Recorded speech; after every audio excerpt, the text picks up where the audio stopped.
Just kidding, I'm going to introduce them in a second. Welcome to Drexel's first ever 3-minute thesis competition. And this is, yeah, we can clap. That sounds good. Great. We have nine lucky graduate students who are the guinea pigs for Drexel. One of them who is participating online, so that's going to be really exciting and technologically difficult, but we're going to make it happen. So just a brief overview. Welcome, I already said that. Great. So just a brief overview of the competition. So this is a competition, for those of you who don't know, that was started at the University of Queensland in Australia. And it is focused on communicating your thesis, your dissertation thesis, in 3 minutes for students who are past their candidacy point and are looking to be able to explain the broader impact of their work in 3 minutes, which is, students, correct me if I'm wrong, very challenging. Yes, so we decided to make it a part of this event to sort of kickstart it at Drexel, and hopefully with the success and your continued support, next year we can enter into the international competition the way that they do it. These are all the universities across the world that participate right now, and we are now on the list, although not as of printing this. But we're now on the list, and we'll be sending them videos of the finalists and definitely the winner for them to put on their website, so also that. And this is also live streamed by YouTube for anyone who is not here, but you're all here, so it's fine. And then it's also Facebook Live, whatever that is, for Drexel Online students and anyone else willing to participate. Or maybe if you just stumble across it and you're like, this looks fun. So there might be some strangers watching you talk, so I hope that helps. Okay. So this is our judging panel. When I say your name, if you guys could stand. So we have Corinne Bedeau, who is the Vice Provost for Academic Programs and Strategic Initiatives in the Office of the Provost. We have Alyssa Falcone, who is an editor and staff writer for Drexel Now. We have Michael Glaser, who is the program director and associate professor of product design. We have Daria Pujaro, who is the founder and CEO of Y Center, also an alum. And we have Chuck Zacco, who is the Assistant Dean of Strategic Initiatives for the Close School of Entrepreneurship.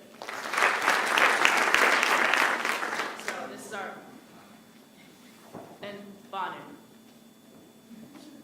Right? Yeah. I don't know. What's her name?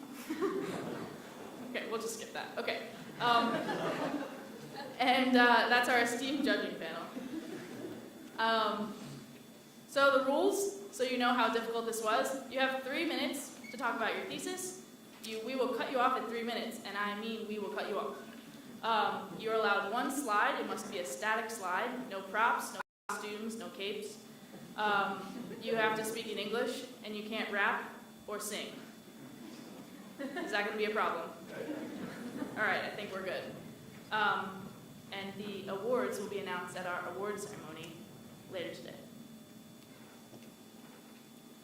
So the judging criteria, this is for the judges, whatever pronounced, is comprehension and content. So can we understand what you're talking about? Can we understand what you're working on? Can we understand what you're writing your dissertation about? And also your ability to engage and communicate this to the audience. So the judges are going to be determining our judges winner, and then you guys will get to participate in the People's Choice. So you should all have picked up a ballot as you came in. If you didn't, they're in the back with the guys in the yellow shirts. You can select one winner with your pen that we gave you in the morning. If you don't have a pen, you can get one from the guys in the yellow shirts. At the end, we're not going to have questions because we don't want to have them be able to have extra time to explain. So after the 3 minutes for everyone, you're going to get to choose your favorite. If you check more than one, we're going to have to discount all of your votes. So just check one, and then we'll be counting up the People's Choice for that award as well. And then at the very end, if we have time, we'll let you guys network with the speakers. If you have questions, you want to talk to them about it, they'll be either in here or out there before we move on to the next panel. Okay? Great. And with that, let's do it. Our first speaker is Jack Daugherty. He's a PhD candidate in biomedical engineering, and his title is Virtual Model to Predict Spine Growth Associated with Scoliosis.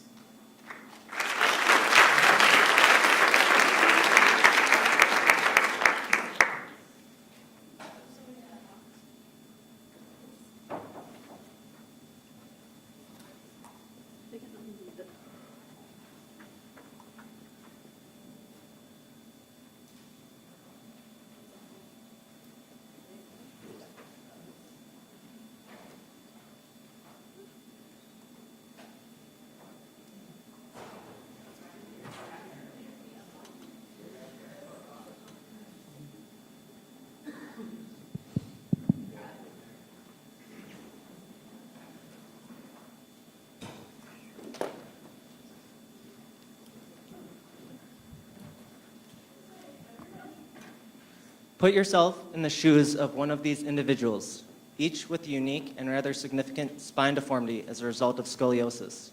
For some of these individuals, it is merely aesthetics. However, for others, it is back pain. It is limited range of motion. It is a struggle just to breathe. You'll notice each of these individuals are children. Well, scoliosis affects approximately 5 to 9 million children in the United States between the ages of 10 and 18 years. Unfortunately, when considering deformity correction, it is not as clear-cut as, I'll get this treatment and then live a normal life. No, this is because the current gold standard for treating scoliosis deformity is spinal fusion, in which multiple levels of the spine are embedded with rods and screws to maintain the spine in a corrected position. As you can imagine, having all of this instrumentation connected to the spine and forcing it in place drastically reduces an individual's growth afterwards. This has both the parents and the child to think, how much more will I be able to grow after I get spinal fusion? Should I push this off until I'm almost done growing? Is an immediate improved quality of life worth limiting my future growth? The purpose of my project is to create a three-dimensional virtual model capable of predicting spine growth. To use this model to simulate scoliosis progression, as well as to simulate the effects of surgical interventions. This can all be done through finite element analysis, which uses a group of engineering equations to solve for physical outputs, such as displacements and forces. These analyses allow for various physical conditions to be tested on the model and to observe the resulting outcomes in a virtual space. While these are useful and accurate tools, their production takes time to complete. So rather than create new models with each patient's set of X-rays or CT scans, our lab has developed a method to rapidly morph our template model to patient-specific geometry. Our lab has also quantified normative growth of the spine, which can be input into such models to accurately simulate growth. The rapid production of these models is important as they become tools for clinicians to simulate patients' curvature progression. These models will also aid in the development of new surgical techniques and tools, as newer corrective devices allow for both curvature correction and simultaneous growth. Just imagine, well before a patient even makes it to the operating room, virtual surgery is being simulated to determine the best possible way to treat each individual. Well, I'm here to tell you, such a future is not that far off. Thank you.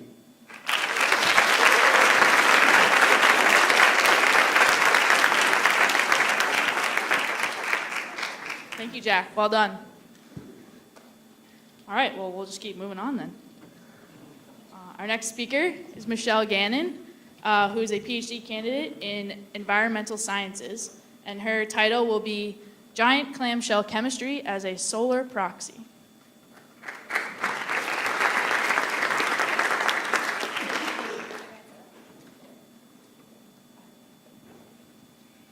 Hello, my name is Michelle Gannon. I am a PhD student in the Department of Biodiversity, Earth, and Environmental Sciences. So my graduate work focuses on giant clamshell chemistry and structure. Everyone has a giant clamshell coffee table decoration or seen one in a museum. They're huge. The shells can get to be so big because they grow very fast, and they use their surrounding coral reef environment to make their shells. So not only are they really pretty, but they're an important environmental record. So during life, the clam has an algae that live in their tissues that give them the brilliant coloring. This gives the clam a lot of food from photosynthesis, and it gives the algae a safe place to live. Some people think that this is the reason that giant clams can get to be so big. By looking at the giant clam shells through the ontogeny of the clam, so through the clam's life, I can determine things like how many seasons the clam lived through, water temperature, primary productivity, salinity, and what the clam was actually eating. So whether that's from the algae, giving them food from photosynthesis, or from filter feeding like a traditional clam. But most interestingly, because the clams use sunlight, or because the algae uses sunlight to make the photosynthate, or what they're giving to the clam then uses that food to build its shell. So I can look into the shell and see how many days of the clam's life it was sunny versus cloudy. And that's important because we need to understand solar intensity and how that changes through geologic time. So the amount of sunlight that reaches the Earth changes based on how the Earth spins, climate, and local weather. But the sun also has its own cycles, and we need to understand how those change through geologic time, because that will influence our climate on long-term and more immediate cycles. So overall, I am interested in learning about how giant clam shells grow, how their shells are influenced chemically by their surroundings, and then what we can use, or how we can interpret their surroundings based on the shells long after the clam has died. Thank you.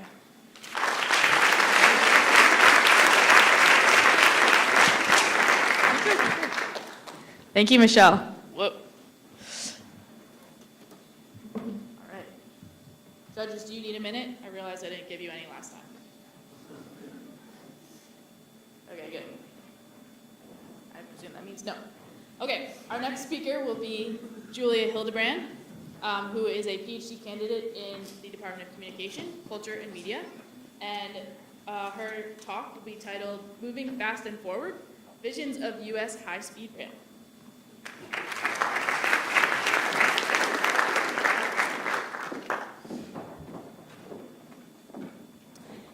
Imagine traveling from 30th Street Station in Philadelphia to New York City in just 40 minutes. Or imagine traveling from here to Washington, D.C. in under an hour. You've probably guessed it already. I'm talking about high-speed rail. So how come we in the Northeast don't already have high-speed rail? The geography and density of cities would make for ideal preconditions. Plus, I'm sure as many of you know, Europe has it, China, Japan, and many other countries have it too. To learn more about this, Dr. Mimi Schella and I studied how decision makers in transportation and beyond imagine the future of rail in the United States. From the 76 interviews that we conducted in the Northeast, Midwest, and California, we identified 4 different perspectives: the pragmatic, big vision, futurist, and the skeptic. So let's go over them. First, the pragmatic. This view would emphasize cost, efficiency, and compromise over what is achievable. So they would dampen expectations over high-speed rail. To them, it is more a question of incremental change than a radical transformation in transportation. In contrast, the big vision believe that with the right vision and investment, we can and will build high-speed rail in the US. They say it is highly desirable and would help reduce congestion and pollution. It would also help economic growth. The futurists then, they believe that it will be huge technological shifts, like self-driving cars or ride shares or magnetic levitation that will change how we move in the future. So they are not quite sure whether we truly need high-speed rail on top of that. And then finally, you can guess it, the skeptics, they totally oppose high-speed rail completely. They believe that this is a car-driven country and it will remain so in the future. To conclude, these four visions are competing with each other when it comes to the future of rail in the US. And these four visions are either stronger or weaker depending on the region for which rail investment is being discussed. Ultimately, this means that rail development will continue to be incremental and opportunistic rather than bold and strategic. What does that mean for us in Philadelphia? Well, our rail travels to Washington, D.C. and New York City likely won't be speeding up anytime soon. Thank you.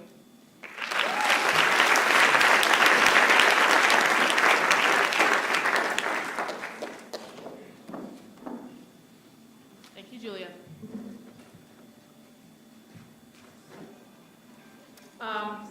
So Virginia, unfortunately, can't be with us today. She had some unforeseen circumstances, but she was going to talk about conquering the freshman 15. So we'll just have to find her and ask her what she was going to talk about, because I really would like to know. So instead, we're going to move to our next speaker, Emily Gloria, who is a PhD candidate in biomedical engineering, and her talk is titled "How to Mend a Broken Heart Valve."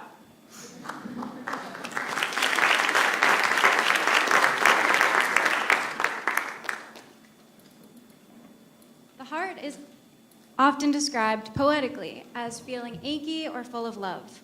My project focuses on mending broken hearts by keeping them full of blood. Heart valves are thin pieces of tissue that tightly regulate blood flow through the intricate compartments of the heart. Unfortunately, 5 million Americans annually are diagnosed with heart valve disease, and this is when their valve tissue becomes stiff or degraded, leading to dysregulated blood flow through their heart. Now, amazingly, we can replace this damaged tissue with heart valve replacements. Heart valve replacements are made up of cardiac tissue from cows that are sewn into a similar shape to human heart valves, and they've been shown clinically to restore normal blood flow to the heart. Now, unfortunately, these heart valve replacements also undergo degradation and stiffening, again leading to dysregulated blood flow through the heart. So why are these valve replacements failing in the body? Well, when you implant a foreign material into the body, it causes inflammation. Cells of the inflammatory response aim to degrade and remove anything it thinks is dangerous to the body, like a foreign material. But what if we need these materials to beneficially interact with the body, like a heart valve replacement? My thesis focuses on understanding the relationship between cells of the inflammatory response and heart valve replacement failure so that I can modify the valve to prolong the lifetime of the valve in the body. Specifically, I want to focus on controlling macrophage behavior. Macrophages are the primary cell type of the inflammatory response, and interestingly, they exhibit both pro-inflammatory and anti-inflammatory behaviors. Imagine you get a splinter in your finger. The first thing that happens is a pro-inflammatory macrophage moves to the site of the splinter and aims to remove and degrade that foreign material. Then, anti-inflammatory macrophages move to the site in order to restore and repair any damaged tissue. Sometimes, however, this transition from pro-inflammatory to anti-inflammatory macrophages becomes halted, and that's when we get chronic inflammation.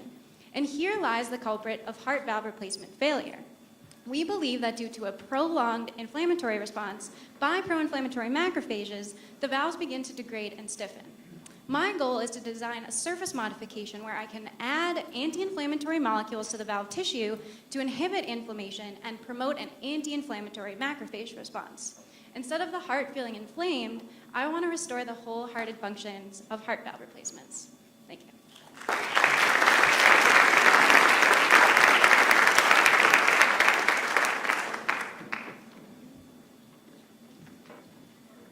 Thank you, Emily.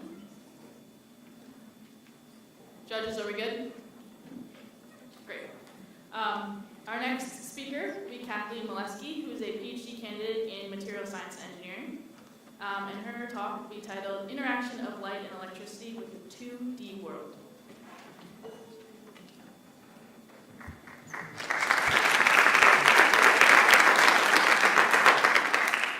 Do you remember your first cell phone? It was probably a flip phone, bulky in nature, no touchscreen. If it had any apps, they were simple games like Snake or Tetris. Well, what about your phone now? How does it compare?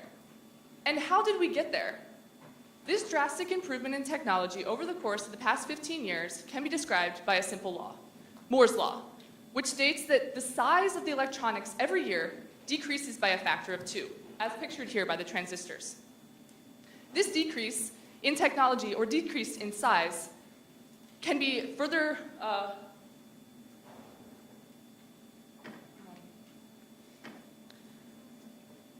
Moore's Law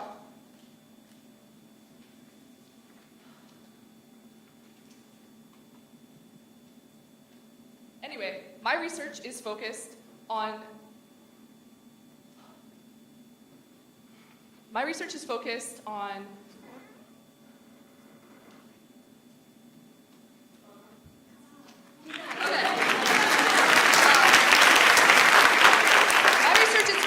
two-dimensional materials, and these materials are like paper. And when we interact them with light or electricity, we can see a certain response or a certain stimuli. And these two-dimensional materials, like paper, for example, when they interact with light, like a laser or even sunlight, they can emit, reflect, or absorb various colors, lending themselves useful in optical displays. When they interact with electricity, such as a plug or even your finger, they can quickly transmit signals so that you can tap on an app or take a picture with your cell phone. When they interact with both electricity and light, we can now use them for touchscreens or sensors to have our devices interact more with our environment. Without the introduction of these new nanomaterials into our electronic devices, we would not be able to progress technology forward or develop technology further to overcome the limits of Moore's Law. My research is mainly focusing on understanding the interactions of the 2D world, thinking big instead of actually thinking small. I'm interested in thinking nano. Thank you.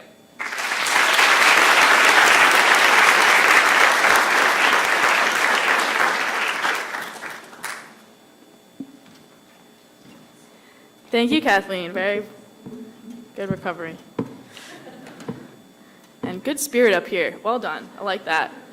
We're all in this together. Our next speaker will be Manal Naseeb, who is a PhD candidate in nutrition science, and her talk is titled Type 2 Diabetes, Prevent While You Are Young.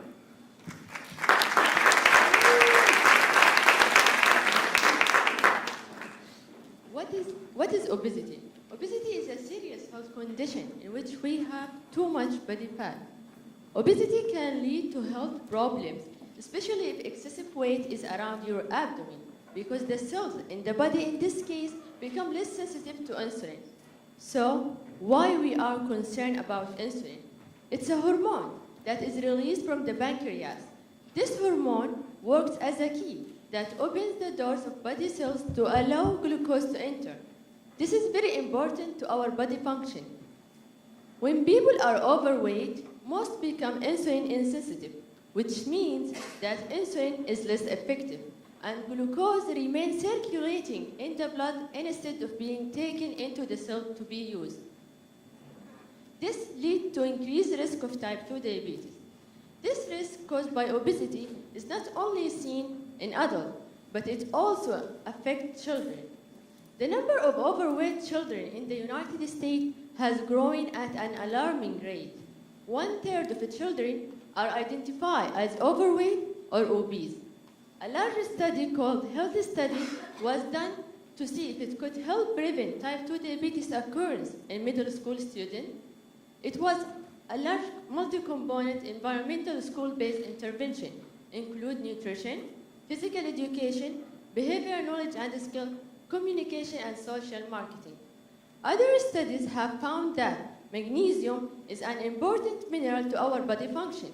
Importantly, it plays a crucial role in improving insulin sensitivity.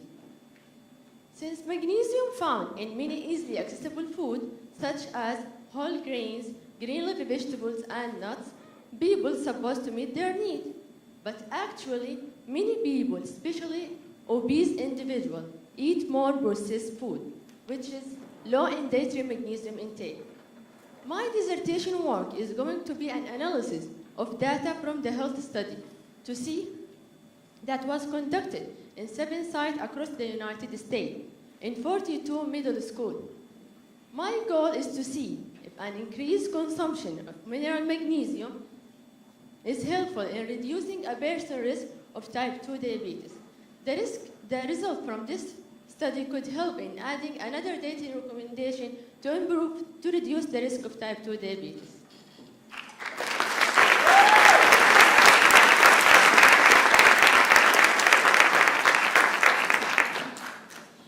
Thank you, Manal. Oh, Pietro's ready to go. Okay. So our next speaker will be Pietro Ranieri, who is a PhD student in mechanical engineering mechanics, and his talk is titled Plasma-Based Immunotherapy for Cancer Treatment.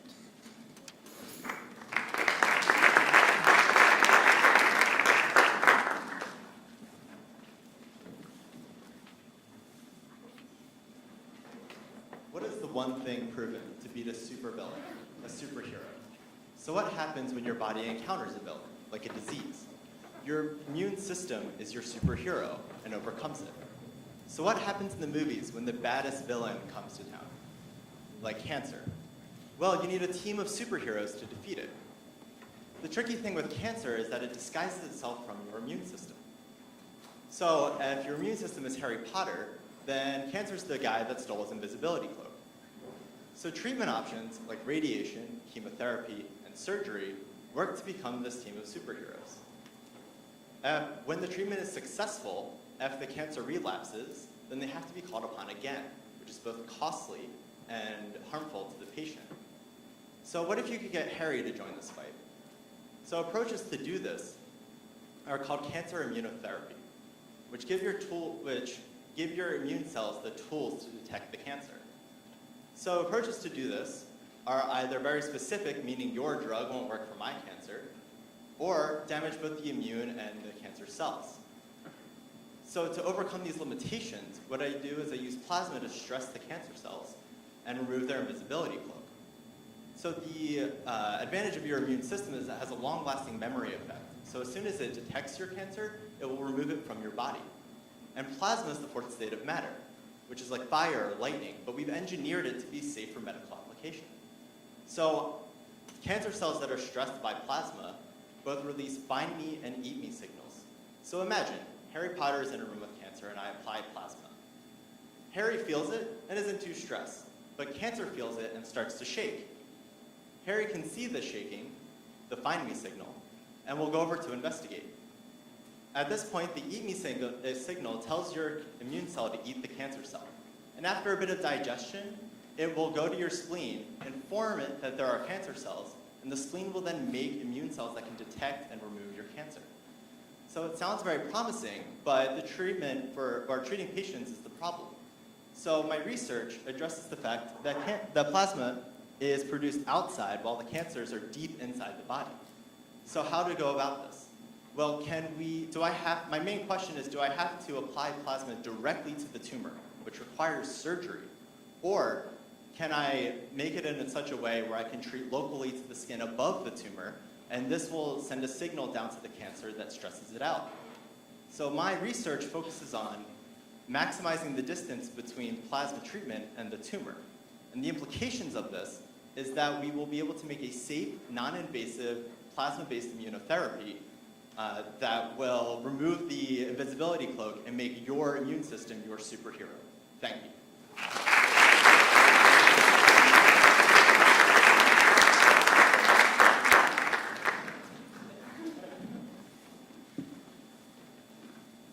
Thank you, Pietro. All right, our next speaker is Claire Wetherill, who is a Wetherill. I got it. Okay. Who is a PhD student in biomedical engineering, and her title is Pac-Man of the Body: Biomaterials for Wound Healing.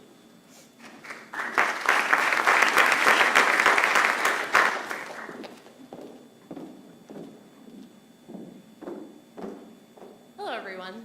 Do you happen to know anyone who's ever had a bed sore, perhaps a pressure ulcer or a venous ulcer, or maybe even a diabetic foot ulcer? These are all examples of chronic wounds. These wounds are specifically wounds that do not heal within 3 months. Clearly, this is a major problem, and it's a major economic burden currently. Over 6.5 million patients are diagnosed with a chronic wound every single year, and this costs our economy somewhere between $10 and $30 billion every single year. Furthermore, this has a significant impact on the patient. Essentially, whenever a patient is diagnosed with a chronic wound, they are 30 times more likely to experience an amputation. And once they experience an amputation, they have a 5-year, basically within 5 years, there's a good chance that they will die. So this is a huge problem and something that we are very interested in. When patients have one of the main ways that we treat chronic wounds is that we implant biomaterials, or we have different grafts that we put on the wound, which you can kind of see here in this image. One of the problems with these current treatments is that many times patients still continue not to heal. And there's an underlying mechanism that we aren't necessarily treating when these biomaterials are actually placed on the wounds. So the focus of my research has been to explore the underlying physiology of these wounds and trying to understand exactly what cells are involved when we try to either treat the wound with a biomaterial or just trying to treat the cells themselves in the wound themselves. So one of the main focuses of my work has been to try to understand exactly how different immune cells that are primarily mediate this process between when we put biomaterials onto the wounds, and essentially trying to understand. Let me restart there. Essentially, we want to try to understand and characterize how these different cells that are involved in the wound process and involved in when we put biomaterials into the body, and try to understand exactly how they function and why they function so well in successful biomaterials, commercially available ones. And if we can start to understand the underlying physiology and how these cells actually interact with these different biomaterials, we can essentially design new materials to better heal these wounds. So in the first part of my thesis, what I did was I started taking these immune cells and exploring how they actually behave on commercially available and clinically used biomaterials. And what we found is that using gene expression signatures, we found that these certain materials promote more inflammatory behaviors of these cells, and other materials promote more anti-inflammatory behaviors of these cells. This is certainly a really exciting bit of news because we can essentially use this knowledge to enhance healing. Thank you.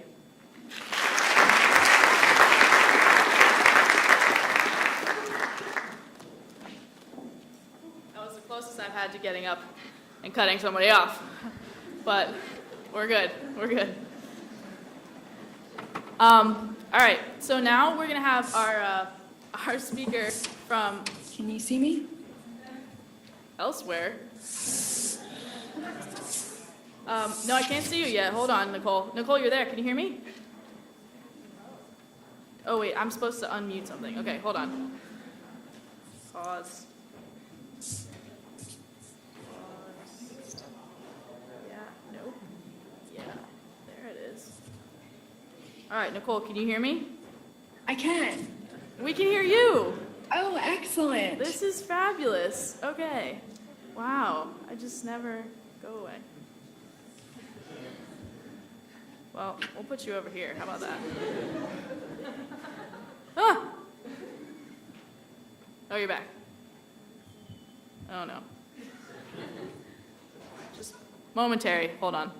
No problem.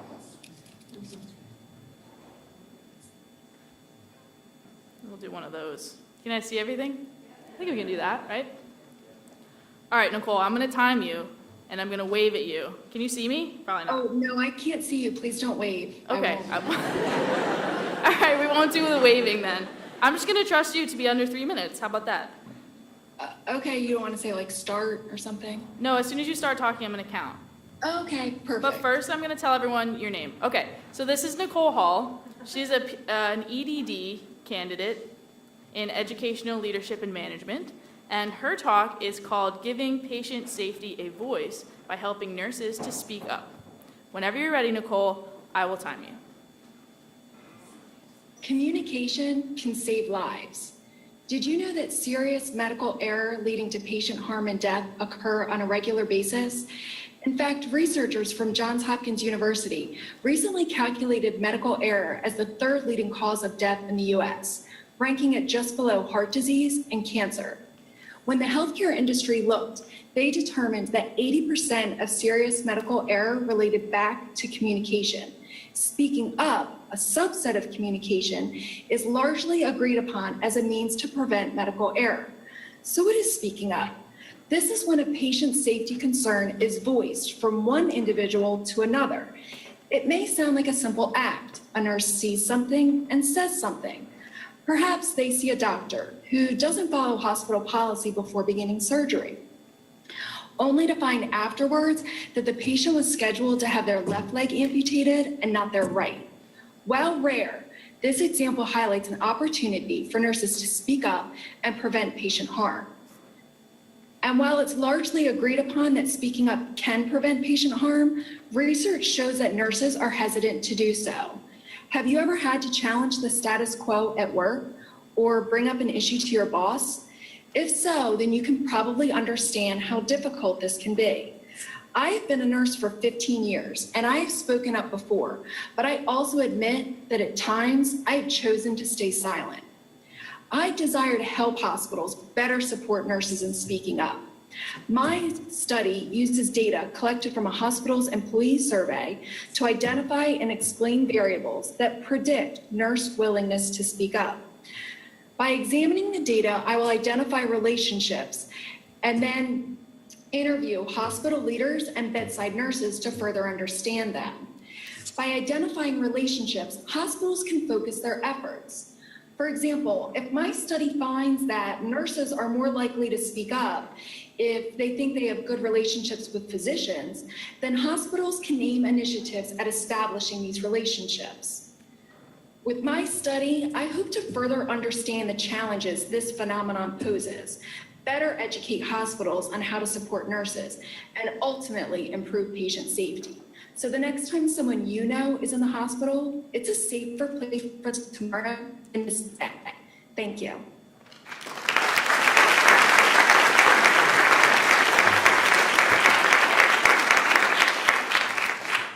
Thank you, Nicole. Could you hear all the applause? I did, yes, thank you. Okay, good. I was gonna clap for you, but whenever you heard it, okay, great. Thanks. If you want to stay in the line, we're just gonna clap again for all the speakers. Can all the speakers stand up?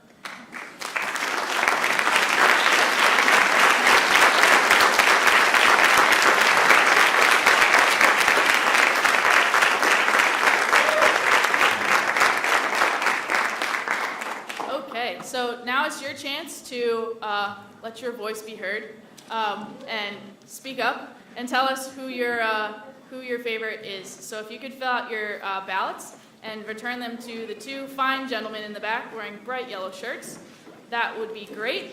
And then to remind you of what's coming next. Oh, here are all your options.